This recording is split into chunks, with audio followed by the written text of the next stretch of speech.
it's great that people like the show and like they want to see the show grow. People keep talking to me about possibly being on ESPN and things Sports Network or what's the fucking other one? Sports Center, and stuff like that. It's like, yeah, that honestly that'd be cool to get paid to do that, but I'm not I'm not trying to go that route. I don't want to be a famous reporter. I don't want to not do what I'm doing. Like anytime somebody suggests that, it's like I get a little bit offended because and it's like it's not it's offended in a different way because you compliment me by saying that hey you can move on to bigger and better things and I think you have the potential for that and I appreciate all of that. But then it comes in as like, do you guys think I want to leave this behind? Like, I don't know. Like, people have plans for other people or think like, oh, this is the direction you should follow, but they never check with that person to see if that's the direction that they want to follow. I don't want to ever like stop doing trash talk and just leave it behind and then leave all the local fighters that I've started. I started something and then just leave it high and dry. Like, let's put it this way. I never had any plans to work for CNN, but I would love to work for the local news station. You know what I mean? Like that I can't explain it. Some people would want the other, but I want this, you know. I don't even like am I really that good? Am I actually ready for all that? Am I not just falling into my own hype, you know? The direction for trash talk has always been the same. Like the best way to explain it is there's reporters at every level of the game. I think it was Michael Jackson, the guy who fought CM Punk, who was doing interviews for LFA and photography. Um, and even after LFA, you have guys like Brett Akamoto, Ariel Hawani, um, Joe Rogan, however many other countless reporters that there are reporting on the UFC, Bellator, ONE FC, Legacy, or LFA, I mean, um, all of those promotions. But there's no one who's doing it for the local guys, and that's been the direction this whole time, like if a UFC fighter, UFC veteran ever wanted to talk with me, I think I'm going to turn them down. Hell no. We're going to sit down and we're going to talk, I'd like to see what they got on their mind. I'd like to, you know, I, at that point, it would be me using them to get my show better recognized because I don't have a bigger I can't display them to a bigger audience than Ariel Hawani can. I can't display him as big as or as much as Joe Rogan can. I'm not going to be able to do that. The thing is that as of right now, and I'm not even trying to sound cocky when I say this, but I'm a big fish in a small pond. I fought everybody in this state. I've been around this game for so long and I've done so much. I feel like I know everybody. That's why I feel like I was a good enough person to be the one to display all the fighters to all the other fighters and to all the other fans that don't actually know on the local scene. You know, how many guys do we have in the UFC right now? And there's guys that I work with that say that they love MMA, but they don't even know that they have countless guys in their own state that are fighting for the UFC or fighting in Inventa. They don't even know that they have a world champion in the women's division in their state right now. And that's what I'm talking about. That's the thing that would always bother me. And it's easy to, I mean, not easy, but what they're doing is all they're doing is going out there and they're asking these fighters how they feel and they're displaying it to the audience that they know is going to watch. Well, all of my friends and all of the people that I talk to are either fighters or people that train. I already had the audience when I started this. So now it was just a matter of displaying all these other fighters to the fighters and to the promoters, to the fans that I already know. And that part was honestly easy. Like the blueprint's been set. You go out, you ask some questions, you record the video and you share it. But now it's all about distributing and getting it out there the right way, attracting the audience that we're trying to go for, and all of those things, and that's always been the direction, is selling these fighters to the people at home. I want it to get to the point where you guys, like the fighters that we're interviewing, come back to Trash Talk one day to tell us how it's going in those Joe Rogan, Ariel Helwani interviews. Like when you guys come back, I'd like to remind the audience that's here who you guys are. You guys are going to get to the point where I don't have as big a reach anymore. And you're going to have to talk to the other reporters that can display you to the greater audience, because I would honestly be much happier being the guy that helps everybody get prepared for the bigger stage in those other interviews, for the bigger promotions and when you guys all make it there, because there's a lot of you that will. And if I was to say one day take another MMA reporting job and leave Trash Talk behind and stop being that, I don't know, the guy that's preparing everybody for interviews, there's a lot of guys that make it to the big stage and they never did an interview before and they end up looking stupid. I don't want that for any of you guys. Whether I like you or not, you're representing Midwest MMA, and I want it to look fucking good. I want you guys to look good. So if I can help prepare you guys for that, once you guys are slingshotted to that next level, you guys are prepared. You know how to speak. You know how to hold a conversation. You know how to answer a question without just saying yes or no, things like that, and able to attract more fans, and then ultimately attract them here, have a base in your own home before you make it to the big time. Because the thing is I had no idea who Sean Shirk even was until I seen a few of his fights in the UFC. I had no idea that this dude trained at the gym that was down the street from my motherfucking house, dude.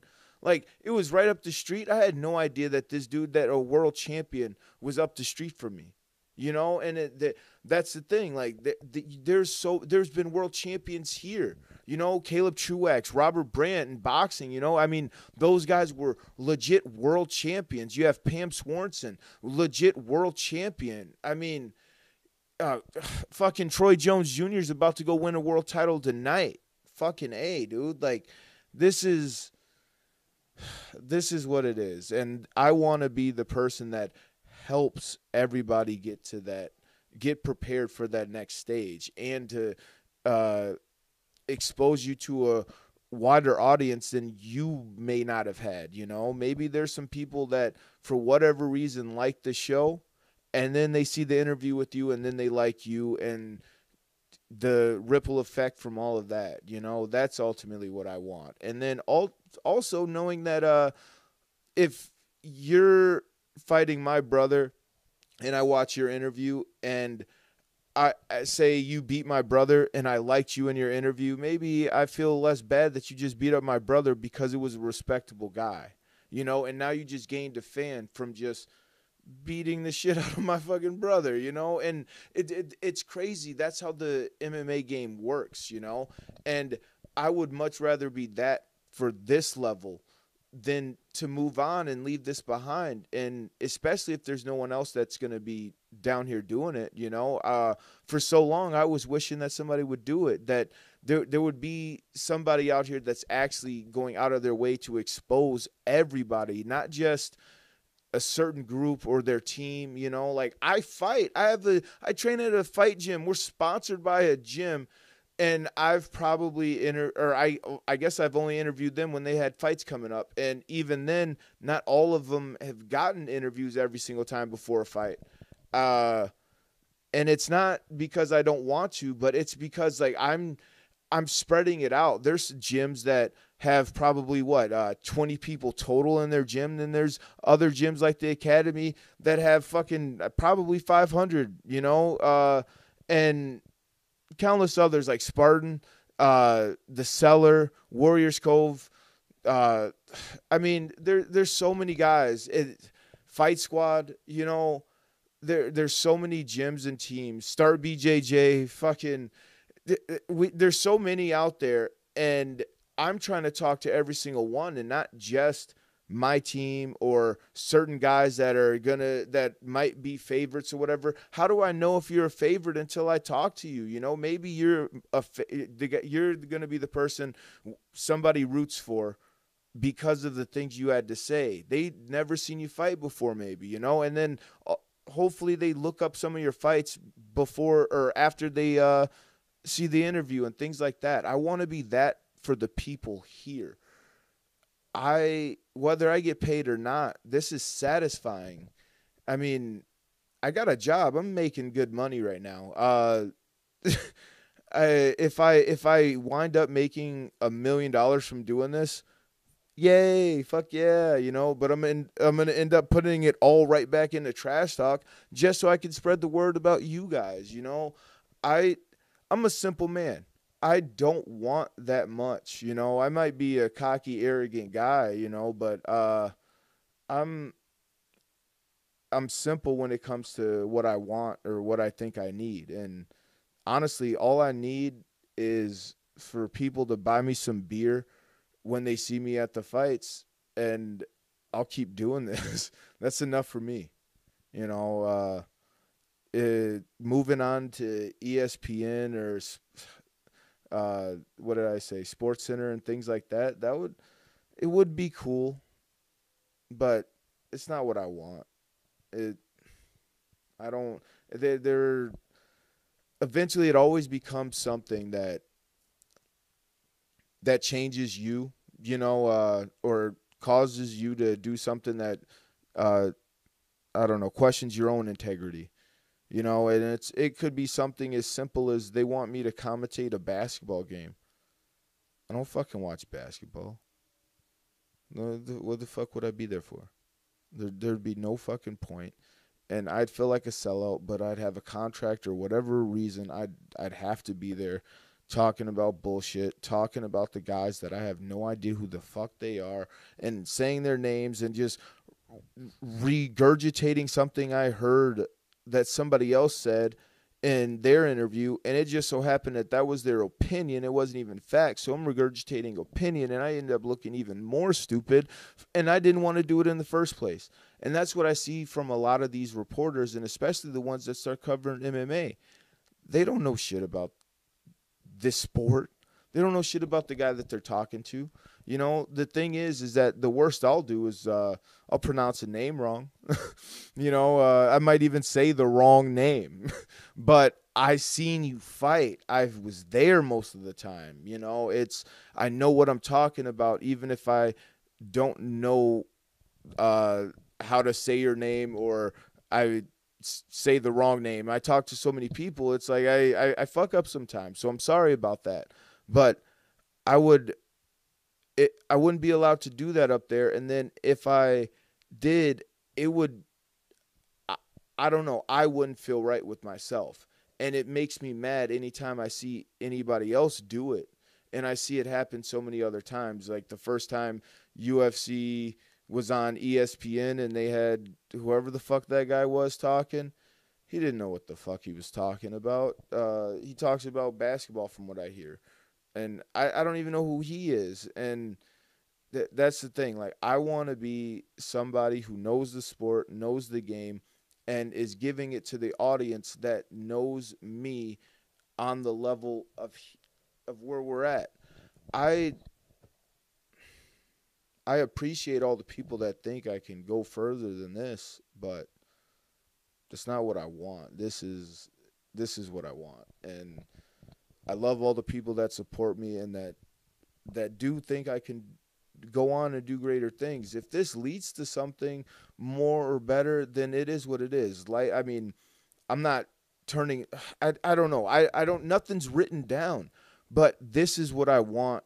And ultimately, if I was to start doing something else, it wouldn't be commentating. I want to be a director. I want to direct a film. I want to fucking direct a play, write skits. I want to do something with filmography. I that's where I want to go. Trash talk is the thing that it's my passion right now. It's what I fucking love to do. And if there's I'm not going to work for anybody doing this. This is something that I'm going to do for for myself and for the fighters. This is this means more to me than anything. This means more to me than working for somebody for $1 million for fucking ESPN or Sports Network or yeah, like I'm not saying that I wouldn't try. Like I'd dabble in it. Like if they wanted to pay me a check to come out there for a few nights, but I'm not gonna leave this behind ever. Like this is you either get it or you don't. And I just this is I hope I explained. Hope I explained good enough. I mean, and I hope I don't sound bitter either. Like I don't want to sound bitter. I love you all, even the haters. I mean, fucking A. This is oh man.